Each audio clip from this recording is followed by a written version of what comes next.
Bienvenidos, esto es Radio Sefarad y estas son las noticias. Empezamos un día más con los titulares de hoy. La Unión Europea adoptó las directrices para el etiquetado de productos de los territorios en disputa en Israel. Prosigue con fuerza la ola de acuchillamientos palestinos en Jerusalén y cerca de Belén. Netanyahu no descarta una retirada unilateral de los territorios en disputa. En la banca Rothschild de Madrid recibe 2 sobres con un polvo sospechoso y se activa un protocolo de ataque químico. Son las noticias que hemos preparado para hoy, ya saben, en el comentario Jorge. Hola, Jorge. ¿Qué tal? Y luego Raquel, con la agenda cultural. Pero empezamos hablando con la noticia del día. El miércoles por la mañana, la Unión Europea adoptó las líneas maestras para el etiquetado de productos de los territorios en disputa en Israel.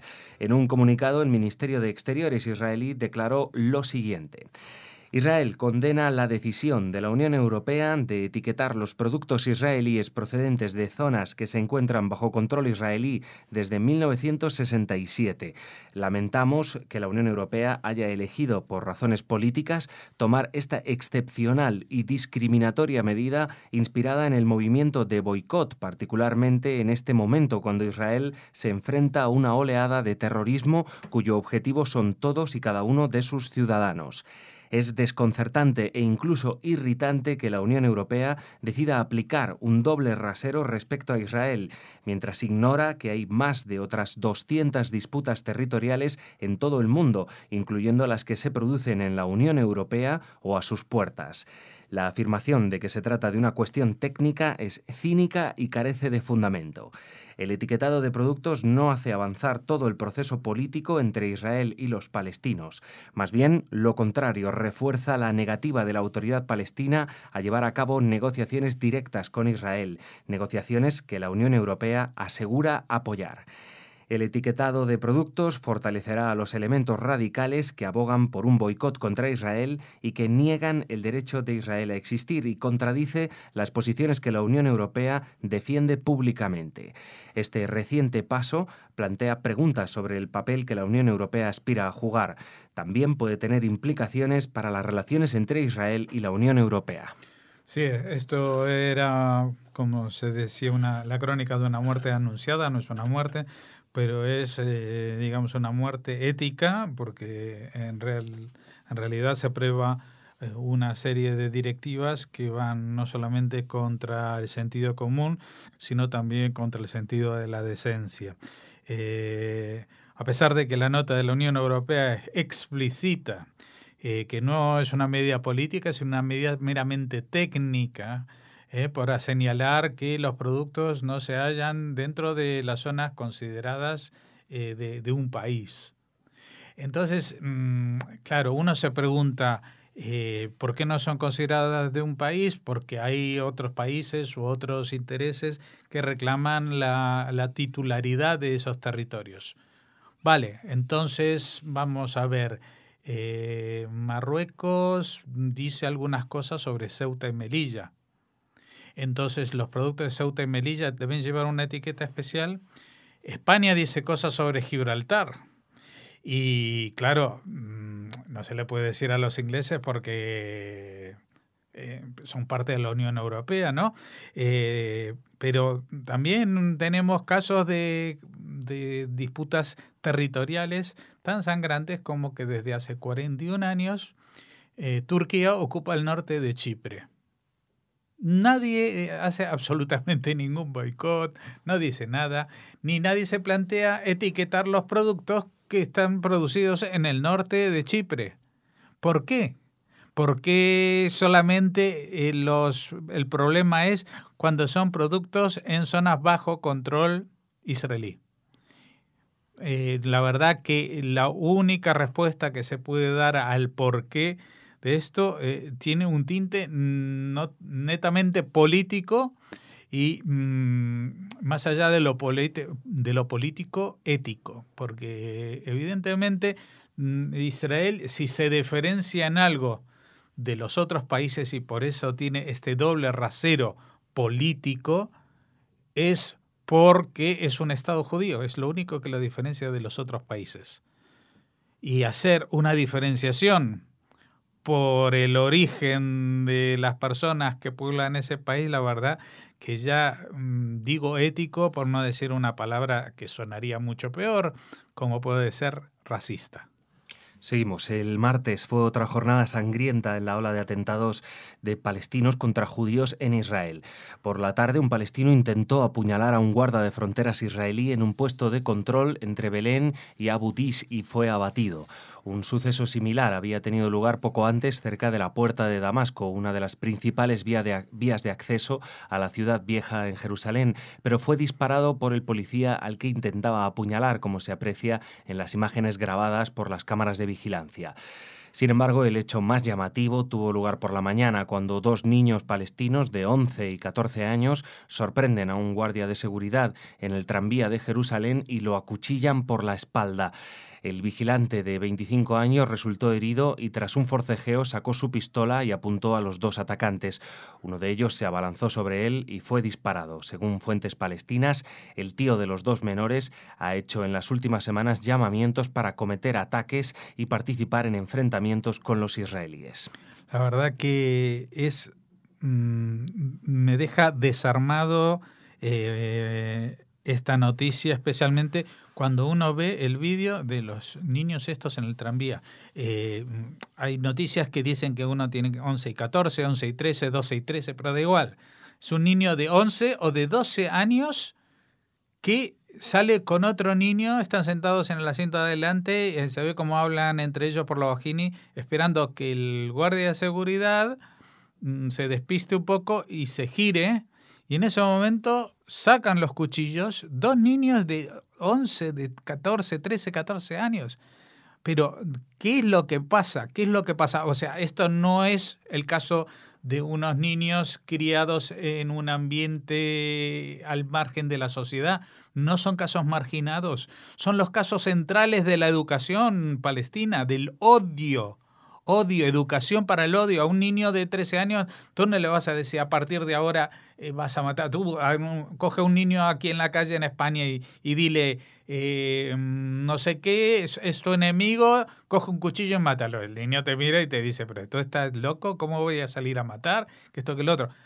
Haz el experimento en cualquier otro país del mundo, pero cuando lo haces en Palestina, pues entonces los niños obedecen porque están diseñados ideológicamente, están inculcados, inoculados de odio. Y es increíble. Y ahora Israel tiene un problema muy grande. ¿Qué hacer cuando detienen a un niño de 11 años que ha cometido un acto terrorista? Evidentemente no se lo puede mandar a la cárcel de mayores, pero tampoco se lo pueden mandar a la cárcel de menores. Es demasiado pequeño para la cárcel de menores. Pero ¿qué lo vas a internar dónde? ¿Dónde lo vas a internar? Porque no lo vas a poner con ningún otro niño porque es un peligro. Es una persona que está asesinando con 11 años.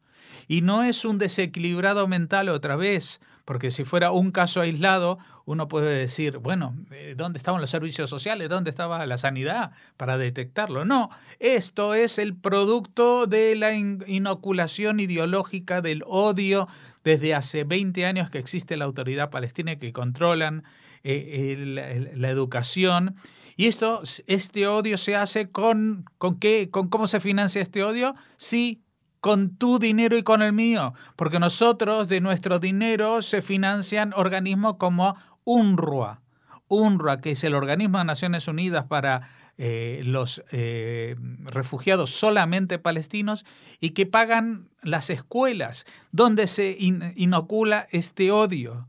Ellos pagan por las escuelas con nuestro dinero, porque nosotros como ciudadanos españoles pagamos los impuestos y eso forma parte de los aportes a Naciones Unidas y a sus agencias como la UNRWA. Y es increíble que todavía nadie se haya puesto el grito en el cielo y denunciar esta situación. Estamos nosotros financiando la creación de asesinos de 11 años. Es increíble. Por cierto, esto no me lo estoy inventando y por favor mírenlo en los vídeos que hay en en YouTube y en todas partes van a ver exactamente qué es lo que pasa, porque seguramente algún locutor de algún telediario en España va a contar una película distinta, pero va a ser muy difícil que se pueda inventar lo que no existe. Pero yo ya he visto titulares que desfiguran esto, como que el policía dispara a 2 menores. No. A ver, los menores, los 2 niñatos estos de 11 y 14 años, atacan con cuchillos al chico al guardia de seguridad, por la espalda. Él se da vuelta y empieza a forcejear con estos 2 chicos para quitárselo encima, y en un momento dado, por suerte, consigue hacerse con la pistola. ¿Qué hubiera pasado si los niños se hacían con la pistola? Hubieran empezado a disparar y a matar al resto de la gente, aparte del propio guardia de seguridad. Se hace con la pistola y los apunta, no les dispara, primero los apunta, y los niños como que se alejan un par de pasos, el tranvía está con las puertas cerradas. Y de pronto uno de ellos, el mayor, coge otra vez el cuchillo y se abalanza para matarlo, mientras el guardia de seguridad le está apuntando con la pistola. Está a 2 pasos de él, y en esos 2 pasos el guardia de seguridad dispara. No hay tiempo de hacer disparos al aire, de hacer advertencias, hacer una nueva advertencia. Estaba apuntando, le estaba diciendo a lo que se tenían que rendir de esa situación, que dejaran los cuchillos. No los dejan, se abalanza sobre él y entonces cuando le dispara él lo hiere. Entonces no es lo mismo llegar al final y poner el título: un guardia de seguridad israelí dispara a un niño palestino, y así titular la noticia. Porque eso es, otra vez, eso es no solamente que no es cierto, sino que es terriblemente injusto, discriminatorio, vejatorio, y por encima de los derechos que tenemos todos a ser considerados iguales ante la ley y ante la información. Y respecto a este tema, me gustaría referirme brevemente a algo que sucedió ayer en Antena 3, donde se dio una noticia que apareció al mediodía y a la noche, una noticia que no tenía ninguna relevancia informativa. No la dimos aquí, no se dio en ningún otro noticiero. Era una reunión de rabinos del Chabad, Lubavitch, en Nueva York, una reunión de estas muy numerosa, de no sé cuántos miles de rabinos cantando y saltando y bailando. Y la noticia se presenta con las palabras diciendo: ya es conocido el poder del lobby judío en el mundo, pero más en Estados Unidos. Y hemos conseguido ir a una de esas reuniones que se hacen una vez al año, donde ese poder se escenifica con bailes y alegría. Es repugnante lo que ha hecho Antena 3 con una noticia, con el enviado especial en Nueva York, que yo no sé si es culpa de él que vendió la noticia así a la cadena, o que los servicios informativos aquí en Madrid, ante esta escena de judíos bailando alegres, pues diseñaron un plan que se parece muchísimo al protocolo de los sabios de Sion. Y eso hay que denunciarlo, porque ha sido una manipulación informativa gratuita, porque no venía a cuenta de nada, y lo publicitan como si fuera una reunión, un sínodo oscuro de gente poderosa, y entrevistando a 2 o 3 que hablan de que Israel no tiene que devolver los territorios porque se los dio Dios, etcétera. Están entrevistando a gente ortodoxa, que es una minoría, que ni siquiera es una minoría sionista. Siempre la rama Chabad no se considera tremendamente ligada a lo que es el sionismo moderno actual. Y no solamente eso, sino que de pronto el resto de entrevistados que hablaban en español pues suenan sospechosos, porque ellos dicen: estamos encantados de España, y lo dicen en español, estamos encantados de España porque nos dejan trabajar sin ningún problema. Claro, entonces esta gente que vienen a alabar a España diciendo un país donde hay libertad religiosa para hablar de nuestra religión judía, etcétera, etcétera, lo venden como que, ojo, En España se están metiendo las fuerzas oscuras que pretenden dominar el mundo, el lobby judío que domina el mundo y más Estados Unidos. Esto no puede seguir así y vamos a ver si alguien toma cartas en el asunto. Siempre protestamos de Radio y Televisión Española, pero también las cadenas privadas, como en este caso Antena 3 Televisión, tienen que tomar cartas en el asunto de una noticia que es falsa, exagerada, desproporcionada y sobre todo difamatoria. El primer ministro israelí Benjamin Netanyahu, de gira por Estados Unidos, afirmó ante un grupo de estudios del Partido Demócrata que no descarta una retirada unilateral de los territorios en disputa y que un acuerdo de paz negociado es mejor que medidas unilaterales para imponer una solución al conflicto. Pero indicó que el enfoque unilateral solo podría ser posible bajo las condiciones correctas. Sin embargo, destacó que incluso si Israel se retirara, tendría que mantener una presencia de seguridad en los territorios para que no pase como en Gaza en 2005, y citó a los países perdedores de la Segunda Guerra Mundial, Alemania y Japón, y a Corea del Sur como países que prosperaron bajo el control extranjero en materia de seguridad.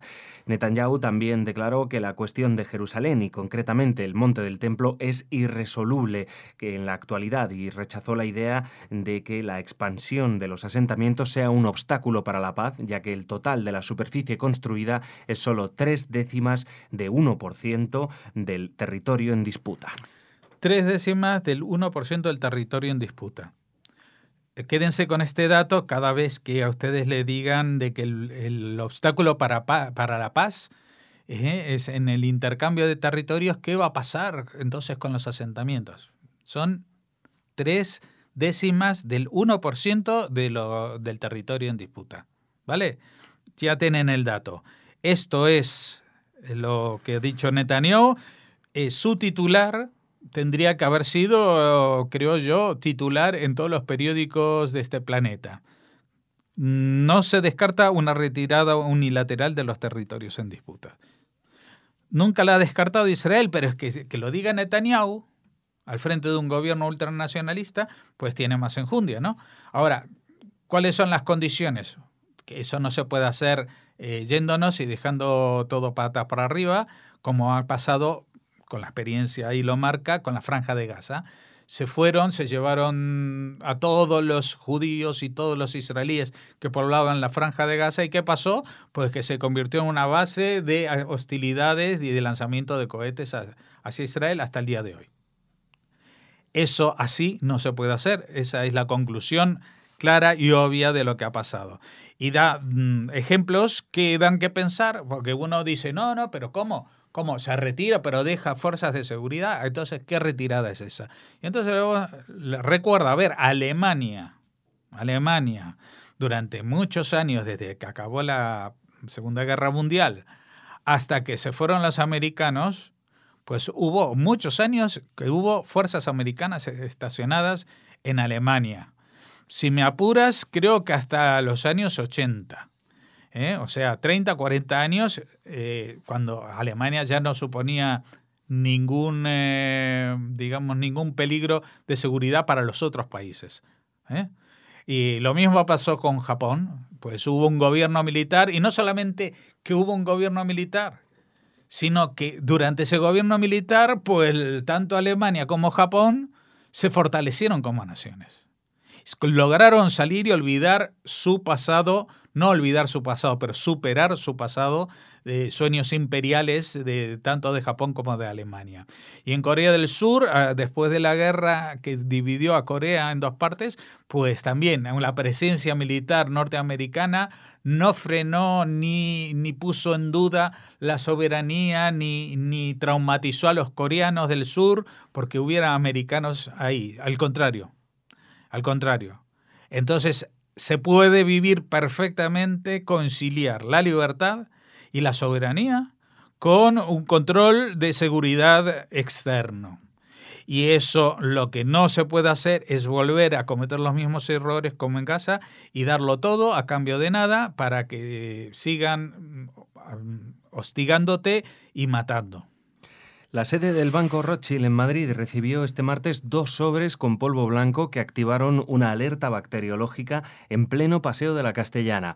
El protocolo NRBQ, las siglas de ataque nuclear, radiológico, biológico o químico, fue desplegado en torno a las 11:30 de la mañana, pero fue desactivado a las pocas horas, tras comprobar que las 4 personas a las que se había sometido a labor de descontaminación no presentaban síntomas de ningún tipo. Las investigaciones apuntan a un suceso de tinte antisemita, dado el origen judío de la entidad. Pues esto, hubo un poco de escándalo porque aparte de esto estaba en la Castellana. Me imagino que mucha de la gente que pasaba se pensarían que era un simulacro, ¿no? Porque se estableció unas tiendas de campaña de aislamiento, gente con escafandras herméticas para no entrar en contacto con las sustancias contaminantes, el aislamiento, la cuarentena para estas personas. Evidentemente, en Madrid parece que no hay problema de anthrax, pero sí en Madrid y en España parece sí que hay un problema de antisemitismo. Gracias, Jorge. Mañana más noticias contigo. Ahora Raquel con la agenda cultural.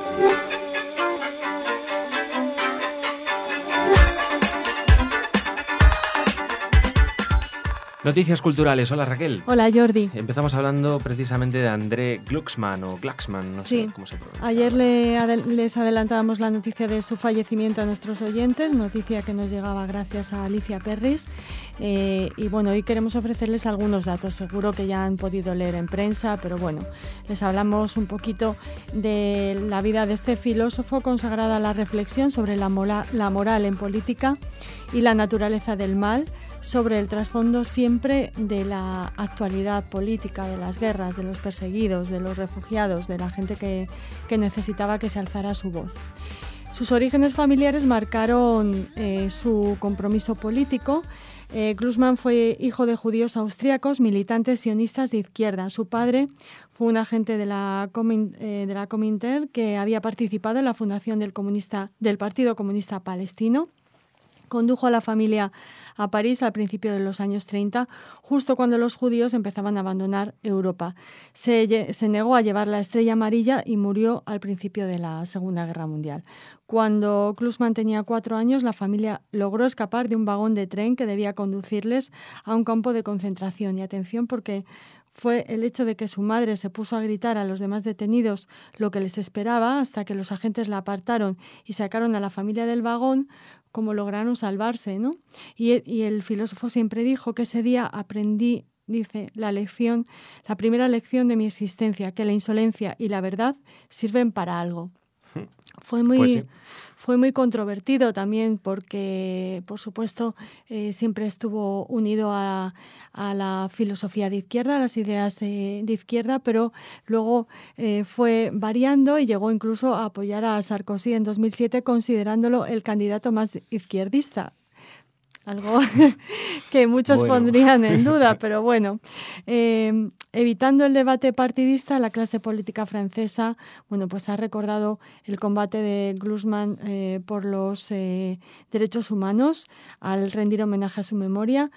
Dicen, penetrado por la tragedia de la historia tanto como por su deber de intelectual, no se resignó a la fatalidad de guerras y masacres. Siempre estuvo en alerta y a la escucha del sufrimiento de los pueblos. Esto ha expresado el Elíseo en un comunicado. Y por su parte, el primer ministro francés, Manuel Valls, ha dicho: la indignación, la suerte de los pueblos, el rigor del intelectual. André Glucksmann guiaba las conciencias. Su voz será echada de menos.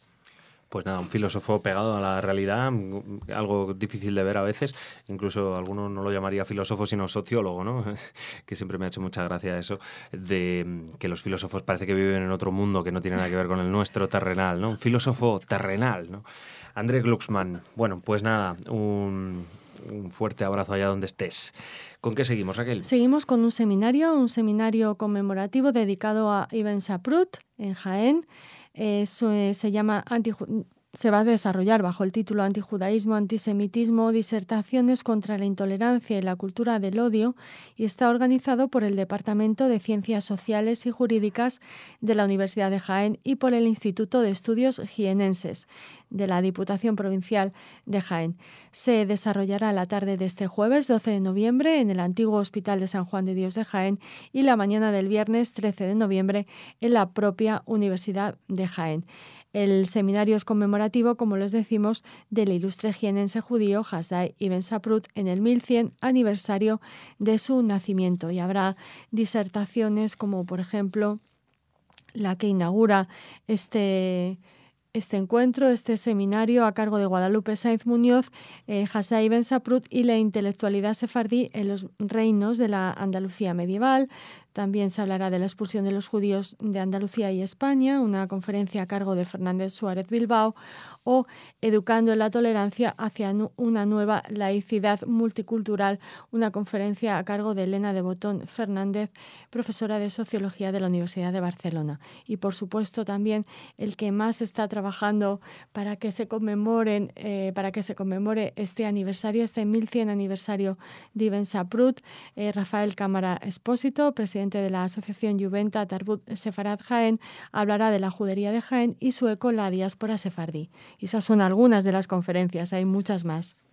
Pues nada, seguimos recordando a Hasdai Ibn Saprut en ese fantástico aniversario, 1100 años en Jaén. Y nada, dime qué más tienes por ahí, ¿un libro? Una recomendación literaria, Jordi, Secuestrar a un general. Sugestivo título. Sí, complicado. Yo no sé si lo haría. Lo firma Patrick Lake Fermor. Si el general es un general nazi, a lo mejor sí lo hubieras hecho, ¿no? A lo mejor.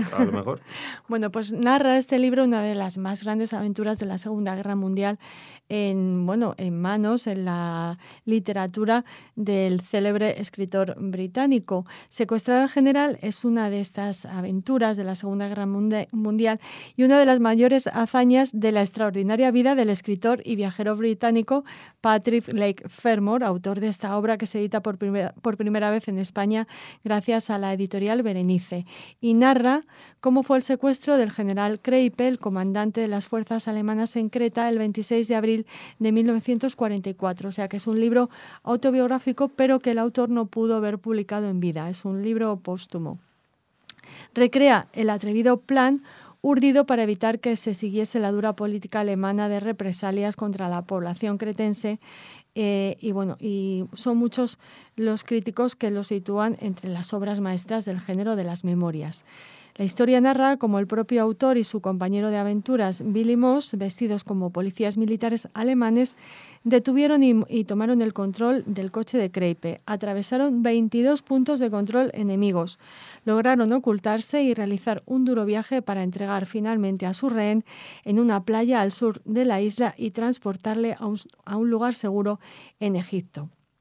Así que es un impresionante documento histórico, Jordi, además escrito de primera mano, con el estilo inimitable además de este gran escritor. Así que les animamos a hacerse con el libro para conocer mejor esta parte de la historia de la Segunda Guerra Mundial, este secuestro del general Kreipe.